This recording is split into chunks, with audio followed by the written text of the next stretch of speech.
Welcome back. You are watching the special edition of Choice 2017.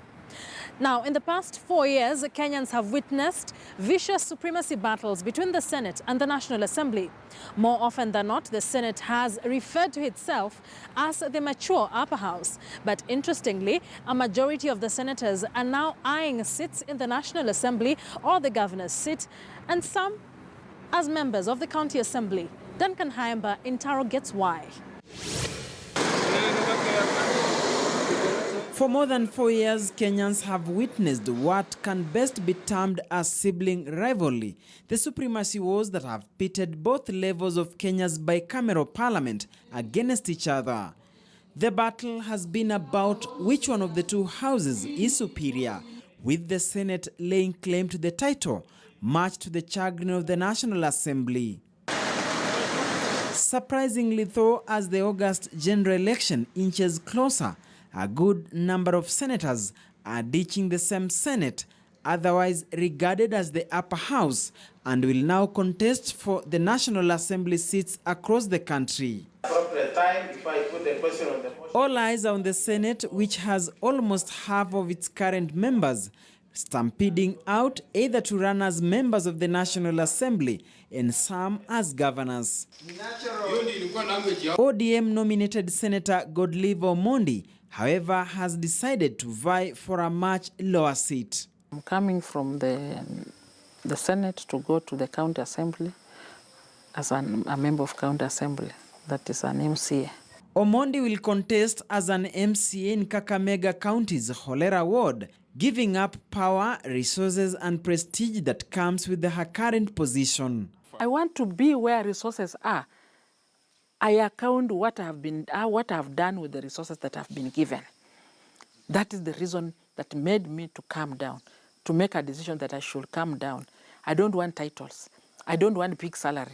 Nominated Senators Martha Wangare and Beatrice Elachi will be contesting Gilgil and Dagoretti North parliamentary seats, respectively. We need to have more women elected, and that's, for me, if you have been given a chance, a platform for 5 years, you have been incubated, you have gotten some muscle, you should be able to go and vie in the male-dominated seats. Personally, I've been told, why don't you run for women rep? Why don't you run for... And I tell them, no, we have made a choice. I am going for MP Gilgil, and there's no going back about it. And we will battle it out. If you are a good mentor, you're supposed to move to the next level. And I think we have learned that from Cecily Mbaride. I think she has mentored us to understand you're given a nomination seat once, the next one you go look for it, and make sure that another woman comes in to build herself. To them, their resolve and conscience is clear as to why they are moving houses. I am going to the National Assembly because I believe, after being nominated, that's the first house I can start with. If I deliver in the constituency that I'm aspiring to be, which is Dagoretti North, in 5 years, Kenyans will judge me and say, Elachi is able to move to do something better at the county level. Others switching base include nominated Senator Naisula Lesuda, who will be seeking to unseat Lati Lelelit for the Samburu West parliamentary seat. Judici Jane is eyeing Langata. Emma Mbura will go for a by-constituency. Daisy Kanainza will contest for the Likuyani seat currently held by Enoch Bunguchi, while Joy Gwendo will step forward in Kisumu East constituency. Janet Ongera wants to be new Kisii County woman representative, while Elizabeth Ongoro has her eyes on Ruaraka parliamentary seat, now held by TJ Kajwang. Others include Dr. Wilfred Mashage, who is seeking to go back to the National Assembly as MP Kuria West. Male Senators Dr. Boni Halwale, Professor Peter Anyang' Nyong'o, John Lonyangapuo, Chris Obure and Hassan Omar will contest as governors. But why are they stampeding out of the Senate? Many people don't know the journey we have walked in Senate. Sometimes we keep quiet, sometimes we look at things and we say, this is politics. You don't need to whine every time. The Senate is like at the mercy of somebody. And that mercy, somebody that the Senate is at the mercy, is the National Assembly. You see, even facilitate, even budget allocation, it's the National Assembly to decide. They can decide to give you or not to give you. We have talked about the structural weaknesses in the constitution of the Senate. That one you can't ignore.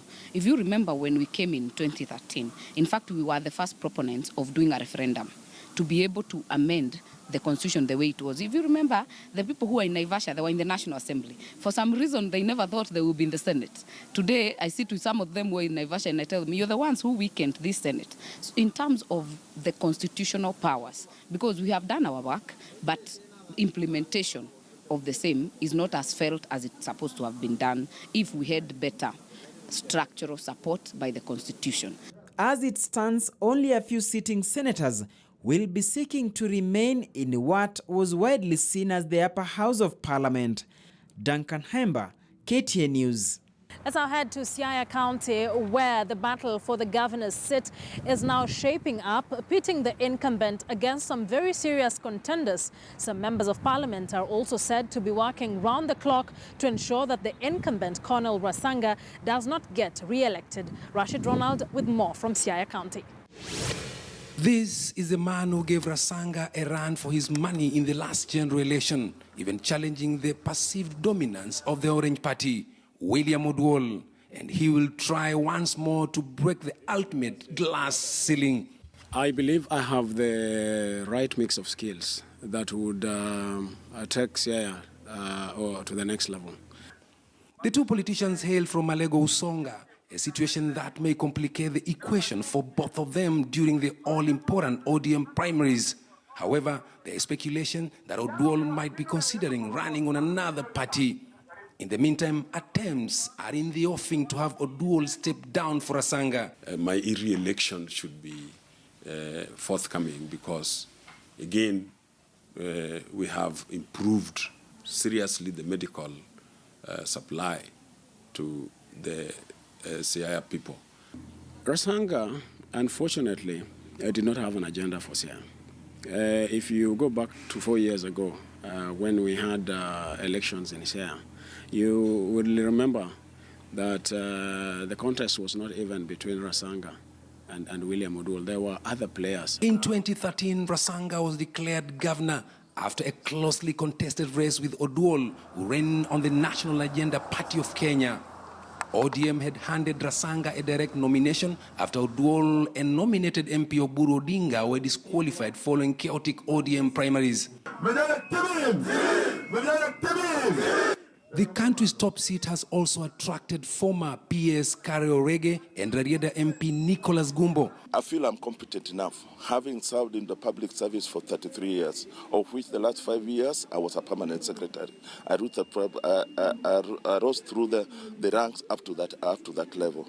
And I know the challenges of a governor's office. It's mostly the administrative work. According to political pundits, the senatorial seat is as good as sealed. When it comes to a senator who is entitled to a county, there is the issue of budgetary allocations, which are not gender sensitive. I would really like to put it in a policy when I become a senator. Oburu Oginga, the elder brother to Raila Odinga, is another key figurehead in Siaya County politics. He was disqualified from vying for the governorship in the 2013 polls before being nominated to parliament. Now he wants the Bondo seat back, currently held by Gideon Ochanda. Almost 140 million shillings per year, more than double what I got in the last. I only worked with the CDF for 2 terms, and I did a lot of things with that small CDF which we used to get. I think I managed to change the way things have been done in Bondo in terms of distribution of the little resources that are in the hands of the constituency. In the past, Oburu has been accused of interfering in the party nominations. I'm not interfering, and I will not interfere. And I only hope also, like everybody else, that this time it will be better. Another hot contest in Siaya is that for the Ugenya parliamentary seat, currently held by David Ochieng. Ochieng, once an ODM rebel, has declared that he will not beg the Orange Democratic Movement for a nomination certificate. You know that I've moved into a party called MDG, the Movement for Democracy and Growth. It's a party I'm going to defend my seat in this constituency. It's a party we started. It's a party of young people who believe that this country deserves better. And this is the man challenging him for the all-important ODM ticket, journalist turned politician David Ohito. Political observers claim Ohito may be favored in the ODM primaries due to his proximity to party leader Raila Odinga. That is propaganda. That is, fear factor affecting those who are running against me. I would not be running, traversing the constituency, campaigning, seeing people, meeting the people in a bid to convince them to vote for me in the primaries. And I am saying I'm ready for primaries. I'm ready to face the best candidates. In Ugunja constituency, it seems an easy ride for the incumbent Opio and I. Now that my term is coming to an end, I feel very strongly that I have accomplished the mission that I was sent to accomplish by my people. The Alego Usonga seat is currently held by Omondi Mulwan of the Wiper Party. He is facing stiff competition from businessman Charles Odunga and nominated MCA Rosemary Ogutu. I'm seeing that actually Alego Usonga is not properly represented. I'm not saying that actually the current MP never worked, but he worked. But I'm believing that it would have been that it was me, I would have really worked slightly better than that. The women representative seat is not as hotly contested in Siaya County. Few have shown interest to unseat the incumbent, including Florence Aluodo. Looking at what has been happening in the county, actually I vied even in the last election. I vied for the same seat, but unfortunately I didn't get it. And that was due to the issue of consensus, where some MPs sat down, because I come from a very new constituency, and that is Ugunja. So there was that regional balancing thing. With the ODM primaries now around the corner, apart from other issues, the relationship between an aspirant or any other aspirant going for any other seat and CORD leader Raila Odinga will play a major role, or rather will determine whoever secures that ticket. Rashid Ronald, KTN News, Bondo, in the county of Siaya. That's where we wrap up the show from. Thank you very much for joining us. This was a special edition of Choice 2017. We continue covering the political battles down at the county levels, as well as the issues affecting the common Wananchi down there. My name is Akisa Wandera. Have a good night. Till next time.